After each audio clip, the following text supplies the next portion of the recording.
This can be a real problem if you deal with touring exhibitions, as Sean and I found out recently with the Louis Kahn exhibition that came to BAM. It came from Germany originally and had been to Taiwan since going to Germany and then came to us.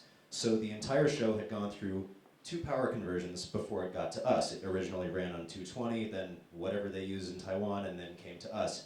And of course, nobody knew what could run on what. So it's a good idea to ask the exhibition designer or the curator or whoever, can this device run on the power in my building if it's coming from another country? Beyond that, some basic knowledge of your typical consumer and professional audio and video connections, your component versus your 5-wire versus VGA, HDMI, all that kind of stuff is good to know, because you may run into tough conversions, or you might be using a player that can only work with a certain kind of projector due to the form factor that it deals with. These days, some introductory computer networking ability is highly, highly valuable, since a lot of new devices can be controlled over networks. That includes things like media players, projectors, some audio equipment, etc. Now, let's see. More basic skills. Basic cable making skills. This does not mean high-tech or delicate soldering. I mean like the basic stuff, how to make an extension cord, things like that. Making something like that can be really useful for cleaning up the look of your installation, making a custom length thing that requires no sort of slack, or the hiding of any slack can really streamline your installation. And obviously the never-ending task of dressing cable. You should know of many, many ways to do this. Gaff tape, conduit, cable tacks. If there's any installed infrastructure in your building, like for example at BAM we have some audio line, we have some Cat5 networking cable installed in various places. You know, making sort of convenient use of that stuff can really help you out. Now, has anybody ever seen this before? I'm going to hit play. This is another, oh, no, back, back. Ah. This will touch on another important basic skill. See, there's plenty of wine at table 1. Yes, sir.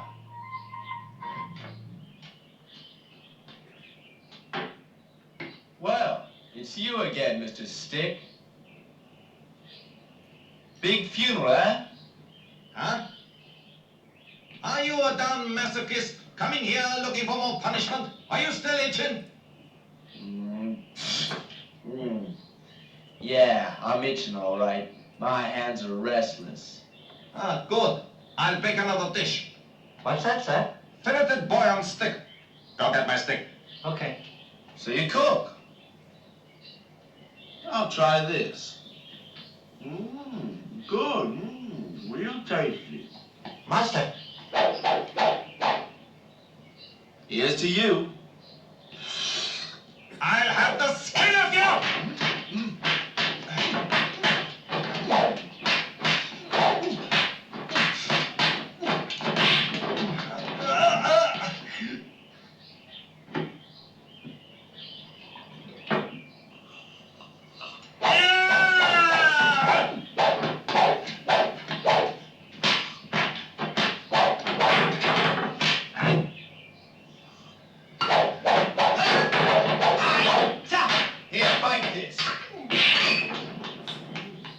Wow, your teeth are sharp, all right. Bit right through the bone. Yeah! Oh! Hey! Ha! Hey! Ha! Hey! Oh! Ah!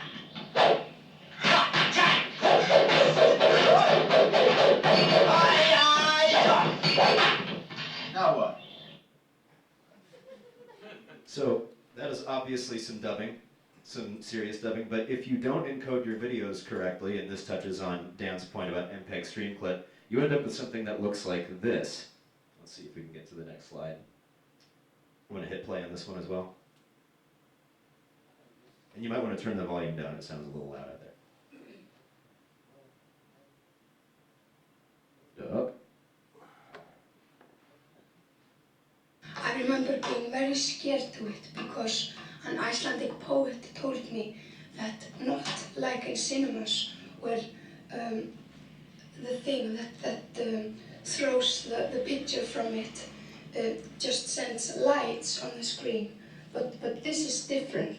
This is millions and millions of little screens who send light on you, some sort of electrical light. I'm not really sure.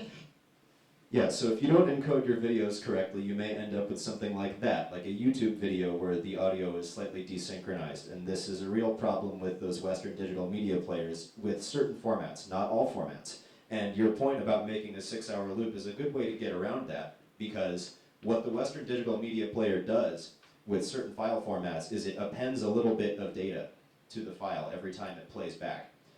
In certain formats, not all of them. So this is not always a problem, but it can be, and I've seen it be a problem, where you have something up in an exhibition, it's been playing for 2 weeks, and about 2 weeks in, all of a sudden you end up with something like Bjork slightly desynchronized. It becomes very disorienting and hard to watch. So I think video encoding is one of the most important things you can either learn or have a resource that is very skilled in this. I'm not really an expert in video encoding, but I have a friend who is a great video editor who really helps me out when I need something sort of bulletproof for an installation. But important steps you can take: double check all the compatible file formats, and not just the file format, but the codec used to create that file format for a given player. There are actually many different codecs, or algorithms used to create a file in a given format. For example, an AVI file can be encoded with several different codecs, and they may be more or less stable on certain devices, so you want to double check those. For example, the Western digital media player likes certain codecs of certain file formats more than others, and some of them will be more stable, so you want to look into that. A corollary to that is avoiding finicky formats, like the DivX codec. Certain codecs used to create MKV files, .vob files, etc. So for these reasons, I recommend using professional codecs like the H.264 codec or whatever your video editor or you prefer for maximum stability.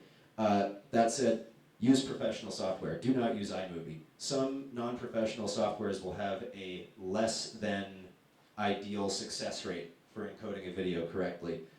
Sometimes MPEG Streamclip, as you may have experienced, Dan, might not do it right the first time.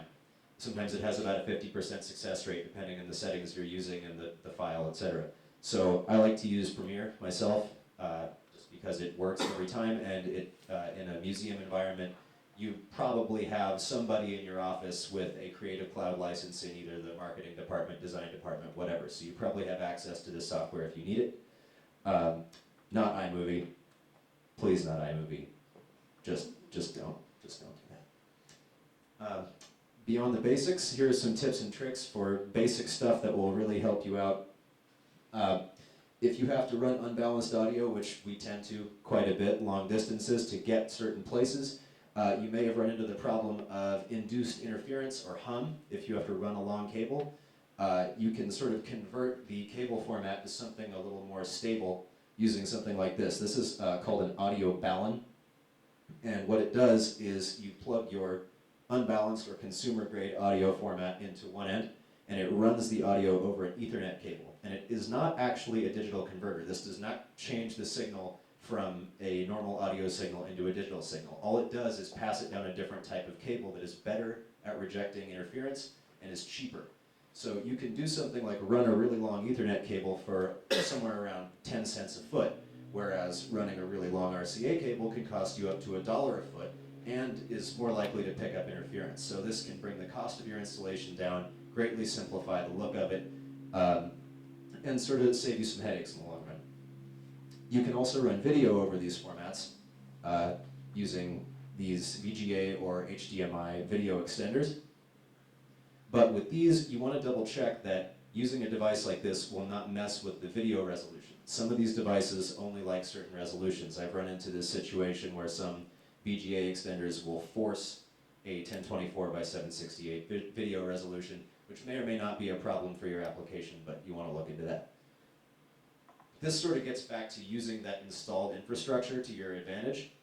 For example, at BAM, we do have some Cat5, we have some Ethernet jacks in the walls, so I could use something like this if I need to send audio through the ceiling down to the floor to hit an amplifier for speakers, I can do that without running cable all the way down the walls and without using any sort of digital converter. I just use my audio balun, plug it into the ceiling, comes out on the floor, I'm good to go, without using any sort of specialized or very expensive device. Something like an audio balun, this guy, costs you about 12 bucks on each end. So totally worth doing.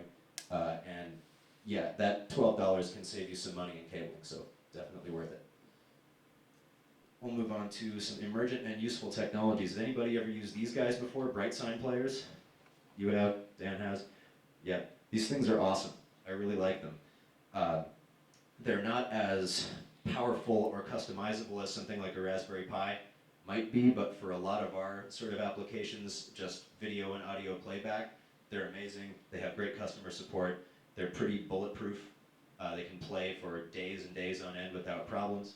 They can also be, let's see here, these networked multimedia digital signage players. They can do a lot. You can, using the network, an Ethernet network, you can push content to them over the network. So rather than load your video file onto this player with an SD card or a USB stick, you can do that over the network from a desk somewhere. You can also schedule the playback of these devices over the network. So say the museum opens at 10, it closes at 6. You can say, hey player, start playing at 10, stop playing at 6. Not only that, but these things also have their own sort of serial port or general purpose I/O stuff. So you can use them to trigger other devices. Say this thing is attached to a projector. You can say, not only start playing at 10 a.m., but at 10 a.m. send serial command 1 to the projector and turn it on. And at 6 p.m. send serial command 2 and turn it off. That keeps you from needing your staff to walk around and turn things on and off with remotes at the beginning and end of the day. It's really awesome.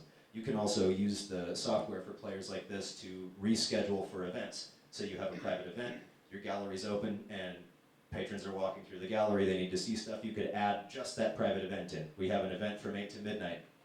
Turn it on from 8 to midnight, turn it off when it's over without anyone having to actually go up there and do it. Kind of cool.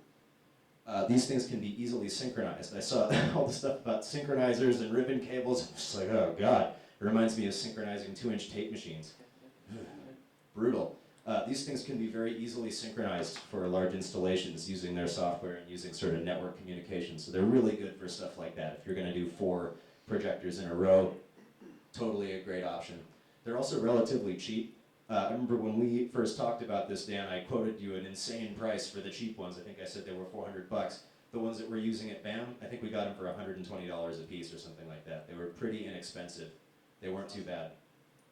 So they're on par with the Western Digital player, but a lot more flexible, smaller, more capable. Love them. Some of them will have more than one audio output format, and for my application at BAM, this is actually a great thing. They'll have analog audio, like an 1/8-inch headphone style jack, and the ones that we're using also have an optical output. And I've used these to my advantage because we have accessibility requirements. Does anybody in here have ADA compliance that they have to deal with when they're installing an AV installation?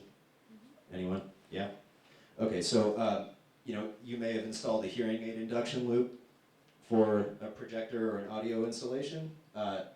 Usually what I'll do in this case is instead of splitting an analog signal a whole bunch of ways and dealing with signal loss or whatever, we can use the analog output to go to the amplifier for the actual speakers, and I'll use the optical output to go to my hearing aid induction amp. So I have a totally separate system with completely separate volume control for the hearing aid